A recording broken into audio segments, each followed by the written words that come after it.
As these pumps are not self-priming, they require a primer to remove air from the suction pipe. You can see a water ring primer coupled to an electric motor and centrifugal pump set.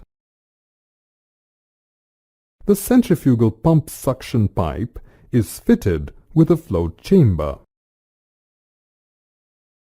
The float operates a valve on the pipe connecting the float chamber and the air pump suction.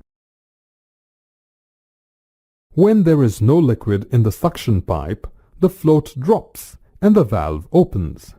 A bronze spring holds the float.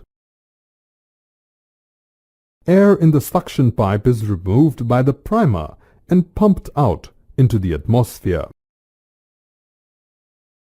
The partial vacuum created by this evacuation causes the atmospheric pressure to force the liquid into the suction pipe.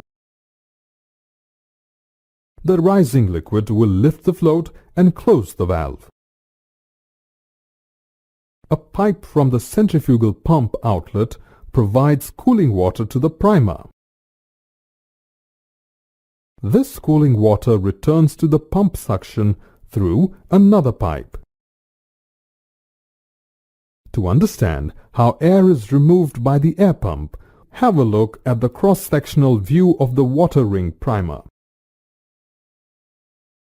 The air pump consists of an elliptical casing with a vaned rotor and cover plate with suction and discharge ports.